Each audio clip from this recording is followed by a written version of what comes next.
la o nouă ediție a emisiunii Atelier. Sunt Silvia Grigorică. În această seară avem invitați două persoane ale lumii gălățene. Avem onoarea să stăm de vorbă cu doamna Monica Măciuceanu, profesor coordonator al grupului Voces, și cu domnul Bogdan Căldăraru, în calitate dublă, cum s-ar spune, de părinte și de președinte al Asociației Megastar. Bună seara! Bună seara! Bună seara! Ce ați obținut în forma în care ați ajuns până acum cu grupul Voces? Păi, multe satisfacții, în primul rând. Grupul Voces s-a înființat acum vreo 2 ani de zile și în primul an au luat premiul întâi la Festivalul Național Mamaia Copiilor și a avut în primă fază doar 6 membri, copilași de altfel, iar anul acesta m-am ambiționat și am făcut grupul Voces, l-am făcut mai mare, l-am dezvoltat, ca să zic așa, și l-am făcut din 16 membri, copii cuprinși în vârsta de 6-14 ani. Și anul acesta, bineînțeles că am luat marele trofeu al Festivalului Mamaia Copiilor la secțiunea grupuri, de care suntem foarte mândri. Iar după Mamaia, pentru că tot trecea caravana Românii au talent și prin Galați, ne-am gândit să participăm și acolo și am luat cele 2 preselecții cu 3 de da și probabil vom merge mai departe.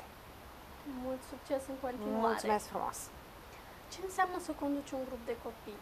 Totuși sunt mici, sunt greu de stăpânit, au multe năstrușnicii în cap? Da! Nu e nici foarte greu, nu e nici foarte ușor. Ori m-am obișnuit eu, ori mi s-a dat mâna, ca să zic așa. Coordonarea mea, să nu credeți că îi pun la rând și pun să stea frumos pe scaun. Deci ei cântă, iar toți copiii care am în Voces sunt copii cu glasuri foarte bune și pe individual. Asta înseamnă că ei, în general, merg și la festivaluri naționale, internaționale, pe individual, ceea ce nu este foarte greu, după care să-i aduni într-un grup și să-i formezi urechea armonică, cum spun eu. Și uite că am crezut că este foarte greu, la început chiar mi-a fost și foarte frică, nu mai făcusem asta niciodată, dar cred că a început să-mi placă foarte mult și nu numai mie. Pentru că în momentul în care copiii sunt în grup, au și mai puține emoții, se împrăștie emoția de la unul la altul și atunci nu mai simt trăirea aia pe individual și e mult mai ușor pentru ei. Și atunci e mult mai ușor de coordonat, ca să zic așa. Deci nu e foarte greu. Doar să-i aduni e mai greu. Doar să-i faci să tacă, să nu le fie foame, să nu le fie sete, asta e altă treabă.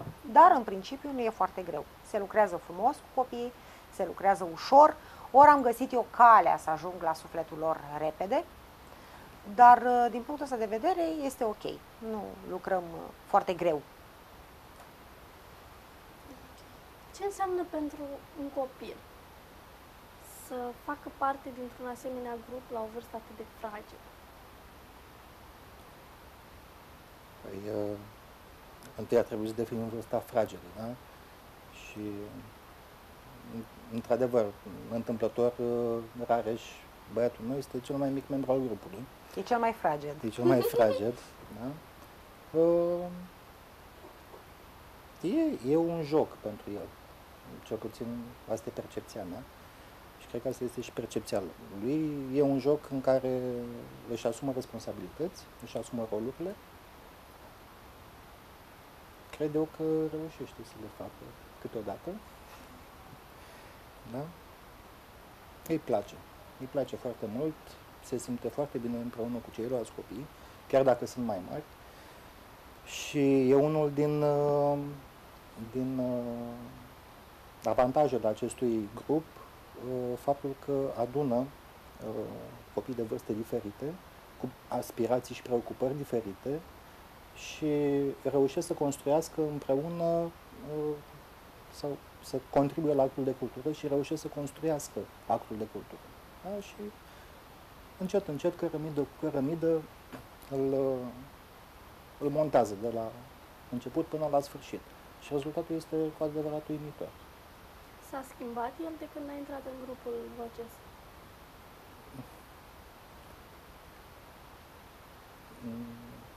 Da, s-a schimbat din mai multe puncte de vedere. În primul rând, l-a schimbat contactul cu scena. Este mai puțin introvertit. Grupul și ceea ce fac ei în cadrul grupului reușește să împrăștie, da, așa cum spunea și doamna profesoară, din emoții, reușește să îi motiveze. Da, s-a schimbat. E un pic mai și responsabil. să aspire, în primul rând. Să Da? aspire. Da. Își doresc. Tot timpul își doresc mai mult. dorința. Da, tot timpul își doresc mai mult. Cu ce se ocupă Asociația Megastar? Asociația Megastar, Asociația Megastar a pornit în iarna acestui an ca un mijloc de susținere a grupului Voces. Și de comunicare. Și de comunicare, da. Noi, Ne era foarte greu, mie personal, să dau telefon la 16 copii să-i anunț ceva. Și atunci am zis, hai să facem ceva ca să ne unim și să pot să dau mai repede de voi, să putem să... Un mijloc de exact, comunicare. da, da. Și asta A facilitat a fost așa. a pornit ca un mijloc de susținere al copiilor și a rămas și prin proiectele pe care încercăm să le derulăm, este în continuare un mijloc de susținere a copiilor, a grupului Voces. Da? Încercăm să ne canalizăm toată atenția și toate eforturile pe proiecte noi. Încercăm să atragem oameni, noi încercăm să atragem finanțări. Da? Pentru că aici e marea bugă, în general. Deci cu asta ne ocupăm. Sprijinim tinere talente în contactul sau în primele contacte cu lumea artistică. Ați obținut foarte multe premii în această formulă. De ce veți să măriți grupul? Păi, în primul rând, grupul a fost format din 16 copii, care au mai plecat din diferite motive, au mai renunțat, au fost în clasa 8-a, n-au mai putut să mai continue datorită faptului că școala este destul de... ei sunt canalizați pe școală și atunci am pierdut din membri. Acum grupul are 12 membri.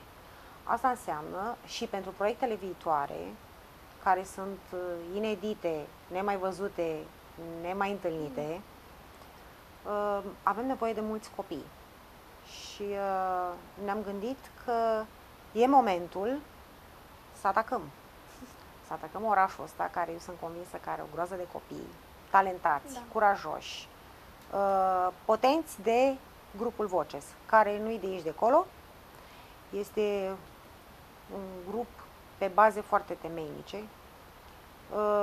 cu copii foarte motivați. Și atunci mă interesează să măresc grupul pentru proiectele viitoare. Ce condiții trebuie să îndeplinească un tânăr, un copil, ca să poată să pătrundă în grupul Voces? Ce calități trebuie să aibă? Păi, în primul rând, să cânte corect din punct de vedere muzical, să nu aibă inhibiții, să fie dezvolt, iar celelalte învăț eu. Deci, dacă copilul va ști să deschidă gura și să cânte corect, să aibă o ureche bună. Deci, în primul rând, urechea ritmică și urechea muzicală trebuie să le aibă date de Doamne, Doamne. Dacă asta eu nu pot să fac. Eu pot doar să construiesc pe o ureche bună. Eu lucrez cu materialul clientului. Adică dacă copilul are pe ce să construiesc, pot. Dacă nu, Nu. Trebuie baza. Trebuie baza, e musai, temelia trebuie să existe. Eu pot să construiesc pe o temelie dată genetic, să aibă copilul har. Eu pe el pot apoi să construiesc inclusiv acea ureche armonică care se dobândește. Și copiii din Voces actuali au această ureche armonică deja de când lucrăm pe voci, chiar și-au dobândit-o, chiar au început să audă ceea ce trebuie să audă. Ceea ce e nevoie doar de carismă, curaj și talent. Unde și când o să aibă loc castingul? Spuneți, domnul Cădăraru, că sunteți vinovatul. De serviciu. Vinovatul de serviciu. Castingul va avea loc pe data de 16 noiembrie, în Galați, în sala de spectacole a Casei de Cultură a Studenților. Și aș vrea să profit de ocazie și să mulțumesc pe această cale Universității Galați, care mi-a sprijinit cu Tot ce e necesar. tot ce este necesar pentru realizarea castingului în condiții de spectacol, da? Pentru că vorbim de un spectacol. Un mega spectacol. Un mega spectacol. Un mega spectacol. Da? Înscrierile au fost deschise astăzi și așteptăm, avem publicat pe site asociațiamegastar.ro regulamentul castingului. Tot acolo sunt și detaliile de înregistrare, nu voi intra acum în amănunte pentru economia spațiului de emisie. Cert este că oricine dorește să participe la acest casting este binevenit. Am mărit puțin limita de vârstă, am dus-o dincolo de nivelul școlar, tocmai pentru a încerca să acoperim și o nevoie de voci în contextul proiectelor pe care le avem, dar și pentru a oferi unor tineri talentați ocazia de a se afirma. Pentru că există posibilitatea să nu o fi avut până în momentul respectiv. Da? Și e un pas pe care îl facem către toți cei care se știu talentați și care poate nu au îndrăznit să iasă în public și să iasă la rampă. Să iasă pe scenă. Care este limita de vârstă? 20 de ani. Între 8 și 20 de ani. Deci, plaja noastră de vârstă pentru acest casting este cuprinsă între 8 și 20 de ani. Că aveți și un set de probe la care vor fi supuși cei participanți la casting. Doar să cânte. Avem proba de voce, da? Am lăsat libertate totală concurenților în a alege tipul de interpretare pe care și-o propun și cu care își propun să ne impresioneze și să ne arate că locul lor este în voce. Da? Pot cânta cu suport orchestral, da? Pot cânta vocal instrumental, pot veni cu bandul dacă au. A capela. Pot cânta a capela, la fel de bine. Deci au libertatea de a alege. De exemplu, pot cânta cu negativ. Mici, probabil sunt mulți copii care poate n-au avut curajul să vină la centrul cultural unde eu predau, tocmai pentru că s-au gândit că trebuie negative, trebuie orchestrații, trebuie și poate și prețul cam mare. Au posibilitatea să cânte inclusiv a capela, adică un cântecel pe care el îl știe și vrea să-l cânte. Este suficient pentru mine doar să aud copilul că începe dintr-o tonalitate și termină în aia, este ok. Și nu mă interesează decât ca acei copii să înceapă într-o tonalitate și să termine în aceeași tonalitate. E cel mai important. Sunt aproape părinții de copii din grupul Voces. Normal, deci au făcut cu părinții o asociație, normal. Sunt foarte apropiați de copii, sunt foarte apropiați de mine, suntem o echipă de fapt, că pe noi ne-a interesat, pe mine cel puțin, m-a interesat, în afară de copii, să am și părinții aproape, pentru că eu știu că sprijinul principal al copiilor sunt părinții. Indiferent ce face copilul cât este acolo cu mine, sprijinul lui principal în viața lui, până la urmă, e părintele. Și am reușit acum să facem o echipă. Deci suntem o echipă care ne sfătuim, ne dăm cu părerea, nu știu, îi întreb, îmi răspund, le cer părerea în general, pentru că fiind ca o mare familie așa de mămici, tătici, bunici și copii și eu, dacă nu suntem uniți, nu ne simțim unul pe celălalt aproape, copiii nu se simt unul vis-a-vis de celălalt aproape și ok, tot ce se întâmplă acolo este ceea ce vreau eu. Nu întotdeauna a fost așa, dar în principiu acum este ok, e foarte bine așa. Este costisitoare această activitate pentru părinți? Ați atins un punct foarte nevralgic. Da, este.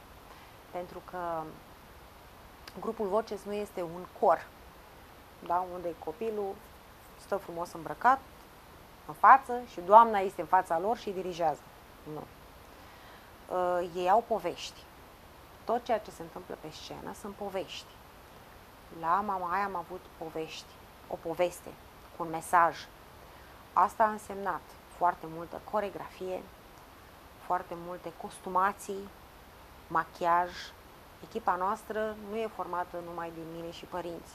Noi avem în echipă un make-up artist care se ocupă de machiajul copiilor și de părul lor. Avem o coregrafă care se ocupă de mișcările lor și tot ceea ce am făcut eu până acum cu Voces au fost povești cu mesaje către oamenii mari, de fapt. Și da, toată chestia asta care se cheamă Voces este foarte costisitoare. Foarte costisitoare pentru că numai o costumație ajunge destul de mult, să nu dau prețuri acum să sperii pe cineva. Dar da, cine va intra în Voces cred că se va simți onorat, pentru că noi vrem ca Vocesul să fie un brand, nu numai în Galați, vrem să ieșim cu el nu numai în Galați, ci și pe piața media din țară și vom face asta cu siguranță. Și va fi onorat că intră în acest grup într-o oarecare măsură, dintr-o anumită parte, ca să zic așa. Că privind din partea cealaltă, să sperăm că și părinții vor fi onorați și vor putea susține copiii pentru tot ce înseamnă Voces.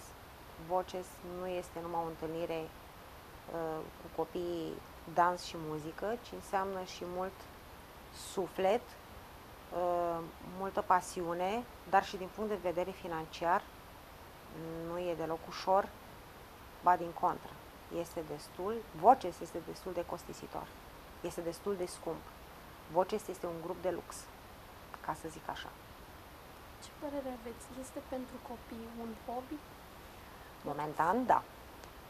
Deci, cam pentru toți copiii, momentan este un hobby, este o pasiune, de moment. Dar, eu, în decursul anilor, am avut copii care au început cu un hobby și au terminat cu o profesie.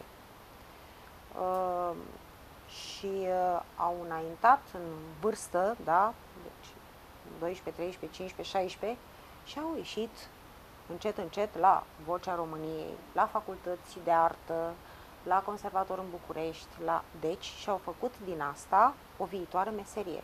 Deci ea începe ca un hobby, ca o plăcere. Îmi place să cânt prin casă, îmi place să cânt în baie, ia să văd eu dacă pot.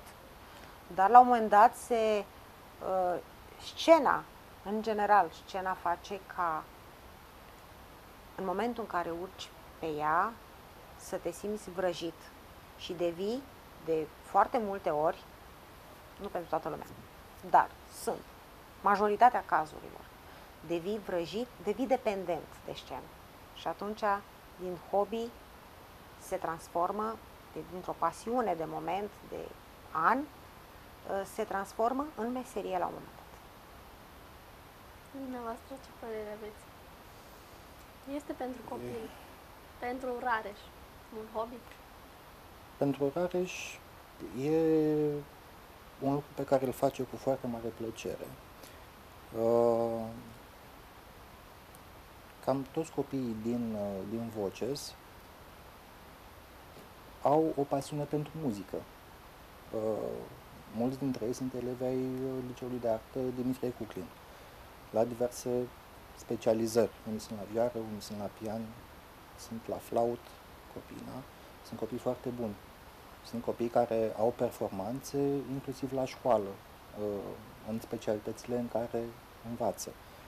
Și partea aceasta de cantul muzică ușoară, vine cumva să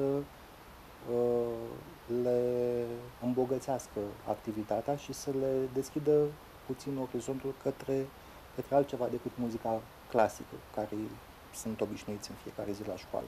Dar pentru care și este un hobby. E foarte adevărat că, așa cum spunea doamna profesoară, e un grup oarecum elitist, da?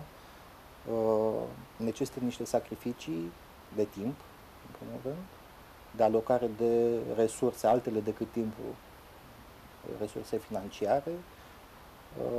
Unii au renunțat de-a lungul timpului a face parte din Voces, deși erau voci foarte bune, au renunțat din cauza aspectului financiar, dar nu s-au putut susține. Ori ceea ce încercăm noi să facem în asociații, și anume să găsim modalități de finanțare a activității și a proiectelor pe care le avem cu Vocesul, nu reușește să suplinească decât într-o mică măsură nevoile de finanțare ale grupului. Da? Ce să vă zic, e o asociație formată din 12 părinți. Acum nu ne așteptăm să derulăm sume foarte mari. Posibilitățile părinților, ale unora dintre părinți, sunt oarecum limitate. Cam a tuturor, ca să o spunem pe aia.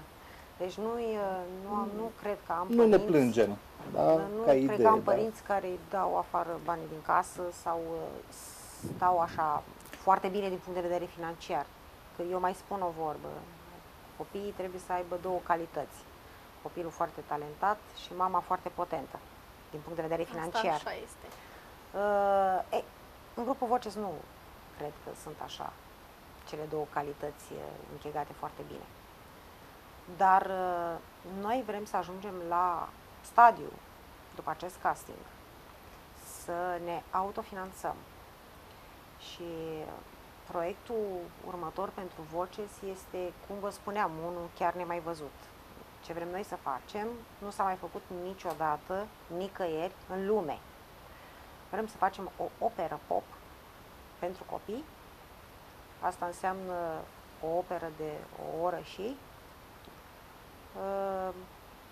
ceea ce nu e ușor. Nici nu știu dacă s-a mai făcut vreodată cu oamenii mari, da, dar cu copii nu, pentru că e altceva față de musical. Încercăm, vedem. Și să o scoatem pe piață. Asta înseamnă să dăm spectacole, ceea ce nu va fi nici asta ușor, pentru că spectacolele pe care noi urmărim să le dăm sunt spectacole de mare amploare, adică cu spectatori, cu bilete vândute, cu afișe, cu scenotehnică, cu tot ceea ce presupune... Tot ce implică un spectacol, cum vedeți, în marile teatre, da? Numai că noi ne limităm la copii de data aceasta. Nu cred că va fi ușor, dar nu cred că va fi imposibil. Noi ce am făcut anul acesta la Mamaia, n-a crezut nimeni că o să poată să facă așa ceva copiii, cântând muzică de Beethoven, da? Deci am făcut altceva decât tot ce a făcut inclusiv la Mamaia. N-a mai existat așa ceva până acum. De-aia a fost și impactul foarte mare și de-aia și distanța dintre noi și următorii clasați a fost foarte mare, pentru că nu prea am avut cu cine să ne luptăm. Să surprinzi. Pentru că am surprins. Am surprins prin tot. inclusiv costumații, inclusiv piesă, inclusiv abordare, inclusiv machiaj, absolut tot, coreografie, tot. Asta încercăm să facem. Încercăm să facem ceva ce nu s-a mai făcut. Eu sunt așa mai nonconformistă și atunci încerc să fac lucruri inovatoare, ceea ce nu s-a făcut pe piața românească a copiilor, dacă eu lucrez cu copii. Și atunci, pentru așa o producție pe care vrem să o facem, am nevoie de copii, mulți. Și ăsta este scopul pentru care încercăm să facem acest casting. La ce se referă mai exact acest nou concept pe care vreți să-l promovați? Opera pop înseamnă un fel de operă, da? Numai că este o operă de muzică ușoară, de operă pop. Dacă într-un musical se și vorbește, da? Într-o oră și ceva sunt și replici vorbite, în opera pop, ca și în opera de sine stătătoare, sunt recitative. Copiii vor fi personaje, va fi o poveste cu un mesaj, o poveste de actualitate. Piesa a început să fie lucrată de domnul care ne-a făcut și domnul compozitor, care ne-a făcut de altfel și piesa Țara Muzicii, care ne-a făcut și piesa pentru România au Talent, domnul Dan Eugen Drăgoi, cunoscut de altfel în orașul Galați, fiind și profesor universitar și dirijor la teatru și compozitor în Uniunea Compozitorilor. Și, bineînțeles, pe lângă el, toată echipa care ne ajută și ne sprijină. Coregraf, domnișoara coregraf Oana Manolea, Roxana Dobre, make-up artistă, designer vestimental Valentina Cuțov, oameni foarte profesioniști care au fost alături de copii din toate punctele de vedere, și cu trup și suflet. De exemplu, Roxana, make-up artista, trebuie să meargă cu noi la mare, că n-aveam cum să machiem copiii cu o săptămână înainte de spectacol. Și i-am machiat pe fiecare în parte și machiajul foarte greu, pentru că la partea copiilor cu clasic a trebuit să-i facă clasici, adică Mozart era Mozart, cu tot ce înseamnă vestimentație. Și n-a fost ușor. Și a fost alături de copii și mulțumim pe această cale că e întotdeauna alături de noi. Și Roxana va fi alături de noi și la casting, pentru că mi se pare normal să fie. Oana, în schimb, nu va fi alături de noi pentru că este plecată cu teatru în turneu în Olanda. Domnul Dan Eugen Drăgoi, care va fi și el în juriu, că e normal, este acolo, parte din Voces, parte din grup. Și ăsta este motivul pentru care facem acest casting, pentru a duce Vocesul mai departe și pentru a face ceva inedit. Cum vă coordonați? Sunteți un grup mic de oameni aparent, dar în spate e o întreagă echipă. Păi, este o echipă, tocmai ce spuneam. Ăsta a fost și scopul pentru care am făcut, pentru care domnul Călgăraru a făcut asociația. Tocmai să putem comunica mai repede, să ne putem găsi mai repede, să putem transmite mesaje, informații unul de la altul, fără să ne cramponăm de timp, știm că fiecare seară toată lumea trebuie să-și deschidă e-mail-urile și să vadă dacă s-a primit ceva de la Voces. În general, lucrăm pentru că sunt copii cu o paletă așa de largă de vârste și pentru că fiecare învață ba dimineață, ba după amiază, nu ne putem întâlni, nu știu, de 3 ori pe săptămână, luni, miercuri și joi, că n-avem cum, pentru că învață dimineață, n-am cum să țin copiii mici până seara și așa mai departe. Și am alocat sâmbătă și duminică întâlnirea cu copiii și ei știu asta. În fiecare sâmbătă și duminică ne întâlnim și repetăm. Acum, de exemplu, repetăm colindele de Crăciun. Vor fi... Pregătim două programe Pregătim două programe de colinde. Unul de colinde a capela. Asta înseamnă un program de câteva colinde tradiționale, pe voci, și un program pe negative care bănuiesc că vor fi spectacole date în diferite, nu știu, diferite locații, da, de prin Galați. Pentru ce concursuri vă pregătiți în continuare și unde vor avea acestea loc? Unde Păi, vă găsesc oamenii? Momentan, Voces, în țară nu există multe festivaluri de grup, dar copiii se pregătesc și pe individual. Noi săptămâna viitoare vom pleca la Bacău la un festival pe individual, pentru că nu sunt pe grupuri. Sau dacă există festivalul pe grupuri, nu sunt cu atât de mulți membri. În afară de Mamaia, care are și secțiune de grupuri mari, în România nu prea mai sunt. Noi aspirăm, de fapt, spre Sanremo Junior. Noi am vrut să ne ducem și acum când vine februarie, martie, ceva de genul este, dar este foarte costisitor. Și atunci renunțăm să mergem anul acesta la Sanremo și vom merge la anul. Eu sunt convinsă că vom face o figură foarte frumoasă și acolo, nici nu mă îndoiesc. Costurile, în schimb, sunt Mari. Și atunci preferăm să mergem și când suntem pregătiți din punct de vedere financiar. Încă nu suntem. A ieșit grupul Voces din țară până acum? Grupul Voces nu. Copiii din Voces, da. Deci, v-am spus, toți copiii ăștia sunt premianți și la festivaluri naționale și internaționale. Și da, pe individual, copiii au ieșit. Acum, nu cred că este o lună. Nu este o lună, e până la sfârșitul septembrie. La începutul lui octombrie am fost cu unul dintre copii în Bulgaria, la un festival internațional, unde a luat premiul întâi. Și ne-am bătut cu 12 țări. Deci, a fost o competiție destul de strânsă. Da, foarte grea, copii foarte buni, grupele foarte largi și atunci a trebuit, copilul având numai 9 ani, ne-am dat cu 9-12 ani, un copil de 9 ani nu cântă ca ăla de 12 ani, clar. Bineînțeles, cele de 12 ani poate să aibă și vocea schimbată, da, de o domnișoară la 10 ani nu cântă la fel ca una de 12, clar. Și da, uite că am reușit performanța și anul trecut am fost copiii la festivalul ăsta, am fost vreo 4 anul trecut și anul trecut la fel am luat 4 premii. În vară Music for Kids, un festival internațional și acolo au fost 12 țări, America, India, Malta și așa mai departe. Am fost cu 3 copii și de acolo am venit chiar cu trofeu, cu unul din copiii din Voces. Da, deci copiii au performanțe.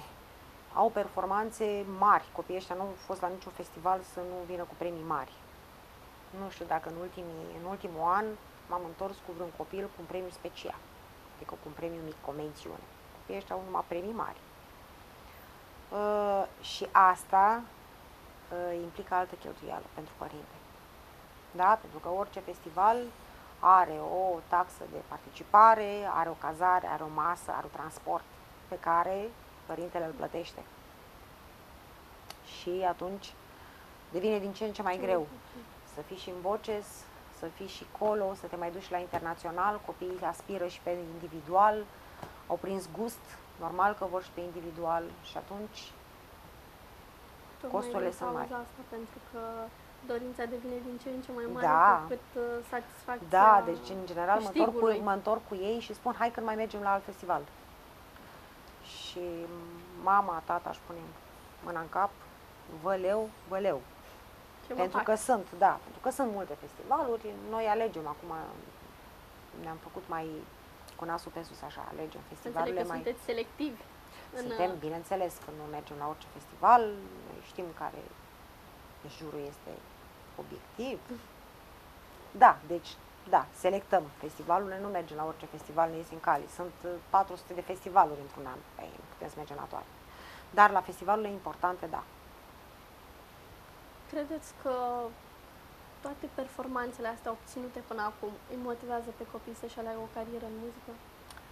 Păi da, tocmai ce vă spuneam și mai înainte, că în general ei pornesc la acest drum ca o pasiune, deci pentru ei ceea ce fac o pasiune, ne place să cânt Rihanna, ne place să cânt Beyoncé, ce frumos cânt.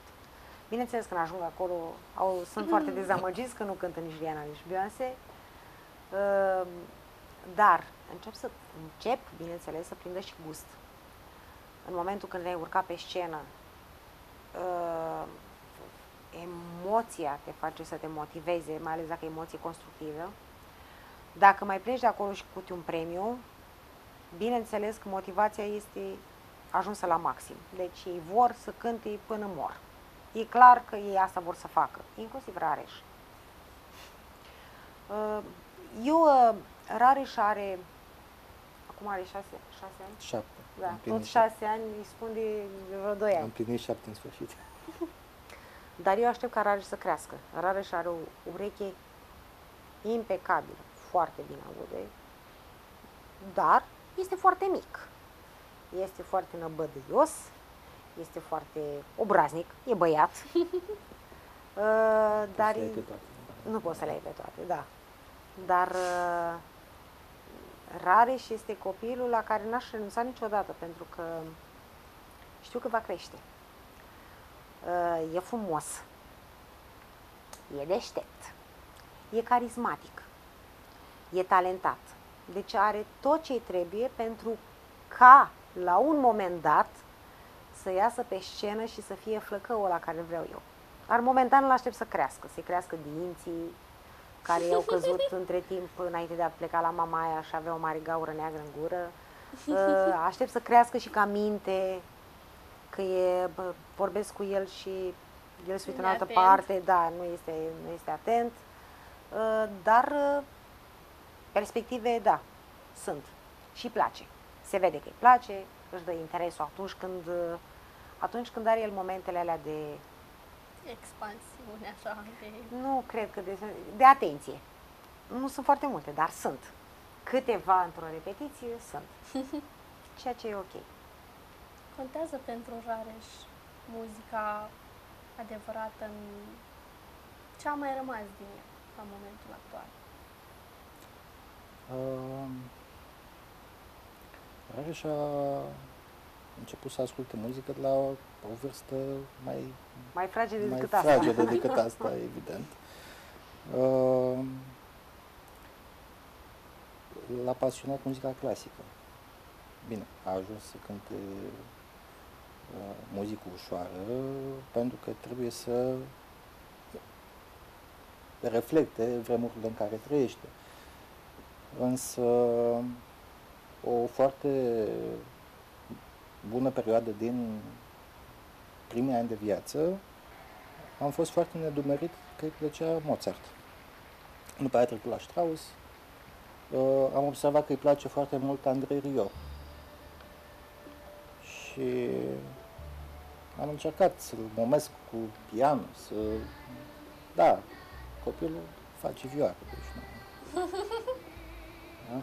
Și este important muzica clasică pentru el, îi oferă repere și dezvoltă sufletul. Și îi dezvoltă mai mult laturi artistice. Bineînțeles. Ce simte părintele lui Rareș în momentul când vede toată performanța și bucuria din sufletul lui când cântă? Eu îl încurajez pe Rareș să cânte. Ce să vă zic, e unul din motivele pentru care am decis să pornesc această construcție numită Megastar, pentru a-l ajuta pe el și pe ceilalți copii din Voces să meargă mai departe și să le nivelăm puțin asperitățile de parcurs. Ce să vă spun că simt? Am avut, nu știu, cred că fiecare părinte a avut o trăire unică la Mamaia, în sală, când au concurat în a doua zi de concurs și am dat și un bis, da? În momentul în care s-au anunțat câștigătorii. Trăirile sunt unice și mă face să mă simt împlinit. Dați-mi voie să vă spun ce a simțit Rareș. Ce a simțit Rareș? O întrebare foarte bună. Da, doamna profesoară a fost în culise cu ei. Fiind foarte mic, Rareș. Noi în Mamaia stând într-o tabără la 10 metri de plajă, de mare, copiii n-au avut voie o săptămână să intre în apă. Un chin. Un chin, da. Foarte multă muncă și multe frustrări. Că asta e. Vrem să facem performanță, pentru aia ne-am dus acolo. Nu vrem să-mi răcească niciunul. Și Rareș tot timpul o întreba pe mama de ce n-are el voie în apă. Și mama nu-i spunea decât, păi, trebuie să luăm trofeu. Dar de ce n-avem? Păi, trebuie să luăm trofeu, de aia n-avem voie. În sfârșit, am luat trofeu. Și Toată lumea, întrebare, felicitări! Acum avem voie în apă? Nu. S-a terminat decernarea premiilor, au venit televiziunile, au luat interviu. Cred că trecuse vreo jumătate de oră de când luasem trofeul, ne bucurasem, am plâns, am râs, am trecut prin toate stările posibile, nu știu ce, bun. La un moment dat, la un interviu dat de, nu știu, la ce La televiziune, Radio la România. Iași, la Radio România, La mă Radio rog, Iași, da. mă rog. Rare se întoarce așa la mine, că e mărunt, și mă întreabă, doamna, da, am luat trofeu. Da, mă, Rare, și am luat trofeu. Yes, am voie în apă. Deci, el nu știu dacă a realizat ce înseamnă trofeu și el la trofeu. Bar n-are. Eu dacă îl întreb și acum, băi, ce am făcut noi la Mamaia? Nu știu, am avut la un moment dat voie în apă.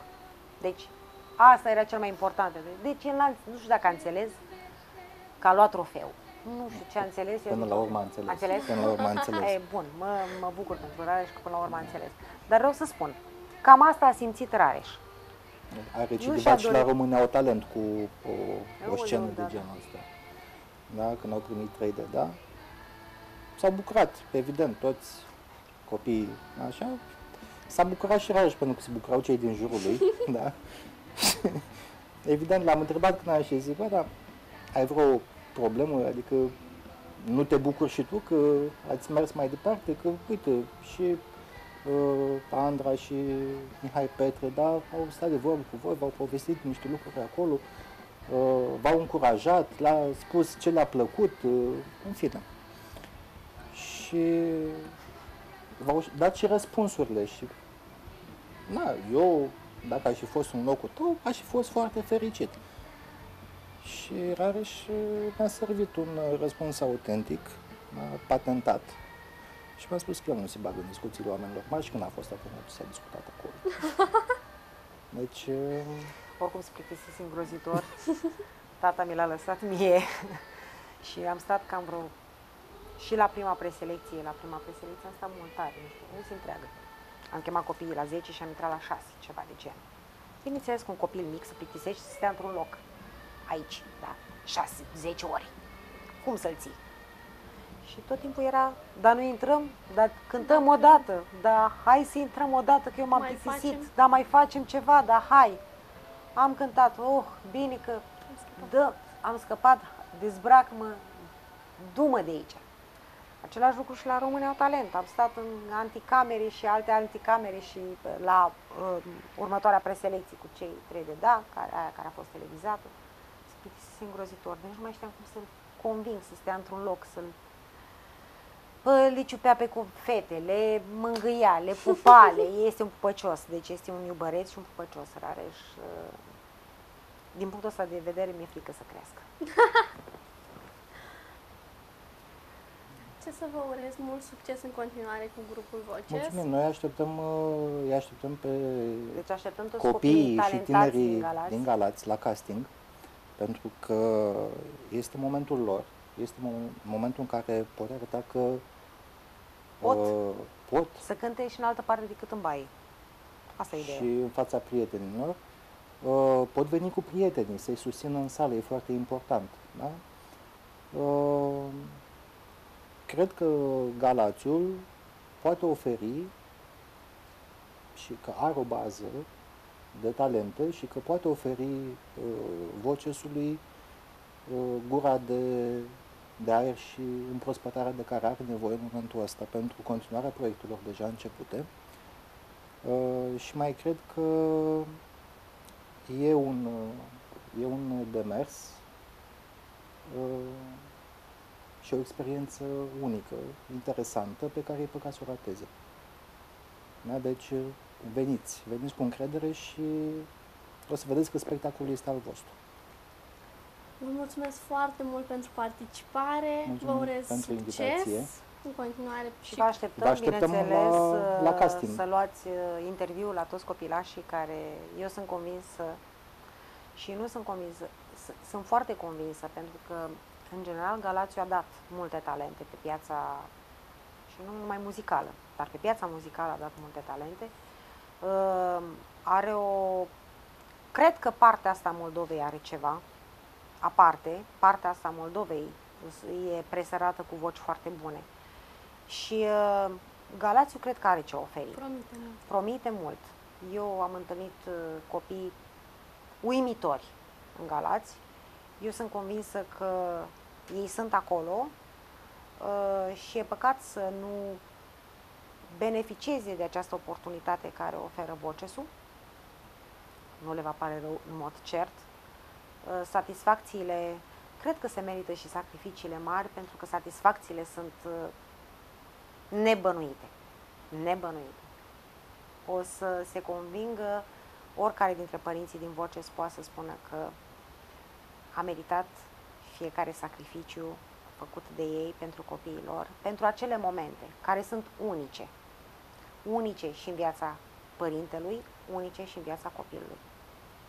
Vă mulțumesc încă o dată. Mulțumim pentru invitație. Aceasta a fost ediția de astăzi a emisiunii Atelier. Eu vă dau o întâlnire și data viitoare cu alte noi povești de viață și întâmplări din orașul Galați.